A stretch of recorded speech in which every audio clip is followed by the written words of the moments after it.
Fit घोषित हुआ KKR का विध्वंसक हथियार। एलएसजी के खिलाफ केकेआर करेगी प्लेइंग 11 में बड़ा बदलाव। इन 11 लड़ाकों के दम पर एलएसजी के खिलाफ करेंगे रहाड़े बड़ा आघात। यार अगर हम बात करें कोलकाता नाइट राइडर्स की, तो ये चैंपियन की तरह एक बार फिर खेलने लगे हैं, दहाड़ने लगे हैं, गरजने लगे हैं और इनका प्लेइंग कॉम्बिनेशन वेल सेटल दिख रहा है। लेकिन अभी भी एक कमी, एक खामी इनकी प्लेइंग 11 में है। पिछले संस्करण में इनके पास विध्वंसक हथियार के रूप में मिचेल स्टार्क हुआ करते थे, मैच विनिंग तेज गेंदबाज के रूप में मिचेल स्टार्क हुआ करते थे, लेकिन वो इस बार प्लेइंग 11 से मिसिंग है। उसी हथियार के लिए उन्होंने एक बेहतरीन ट्रम्प कार्ड खिलाड़ी अपनी टीम में रखा था, लेकिन वो अभी तक चोटिल थे। उनकी जगह स्पेंसर जॉनसन को खिलाया जा रहा था, लेकिन अब ये मालूम हो चला है कि पिछले ही मुकाबले में लगभग वो फिट हो चुके थे। इस मुकाबले से पहले नेट में धाकड़ गेंदबाजी कर रहे हैं, पूरी तरीके से फिट नजर आ रहे हैं और ये मुकाबला खेलने के लिए तैयार है। आखिरकार वो कौन सा हथियार है जिसको केकेआर प्लेइंग 11 में शामिल करना चाहेगी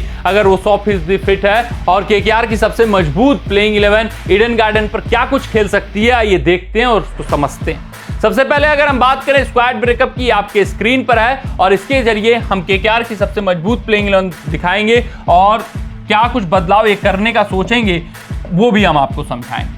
अगर हम बात करें बल्लेबाजों की सूची की यार, तो क्विंटन डिकॉक, इनका फॉर्म कॉज ऑफ कंसर्न अब बन चुका है। एक मुकाबले में जरूर बेहतरीन पारी खेली, 90 रनों की उससे प्लस की, लेकिन उसके बाद लगातार ये अपने स्टार्ट्स को फेंकते हुए नजर आ रहे हैं। पावर प्ले के ओवरों का उपयोग करने के लिए इनको रखा गया, लेकिन वो उपयोग नहीं हो पा रहा है। तो इनके पास विकल्प के रूप में रहमानुल्लाह गुरबाज हैं। लोग कह रहे हैं कि रहमानुल्लाह गुरबाज को खिलाओ, क्विंटन डिकॉक को बाहर करो, लेकिन यार गुरबाज और डिकॉक में जमीन आसमान का अंतर है। एक बहुत बड़ा मैच विनर खिलाड़ी, वेल प्रूवन खिलाड़ी, एक ठीक ठाक खिलाड़ी। तो क्विंटन डिकॉक के साथ अभी स्टिक करना चाहिए। अगर लगता है आगे आने वाले मुकाबलों में इनका फॉर्म इसी तरीके से रहा, अगर ये बल्ले से रन नहीं बना पाते हैं, तो फिर रहमानुल्लाह गुरबाज के साथ जाइए। मुझे कहेंगे कि क्विंटन डिकॉक, तो क्विंटन डिकॉक बेहतर पिक समझ में आ रहे हैं। वहीं अगर इनका साथ देने के लिए बात करें तो वो सुनील नरेन है। अब ये जो कॉज ऑफ कंसर्न है बढ़ता जा रहा है इनके लिए ओपनिंग डिपार्टमेंट। सुनील नरेन का बल्ला बोल नहीं रहा है, डिकॉक का बल्ला बोल नहीं रहा है, तो ये समस्या का विषय है। लेकिन अभी भी सुनील नरेन क्विंटन डिकॉक के साथ स्टिक करेंगे,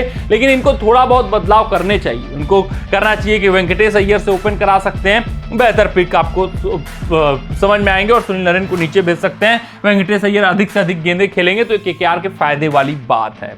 वहीं अगर हम बात करें नंबर 3 पर, तो अजिंक्य रहाड़े खेलते हुए नजर आएंगे।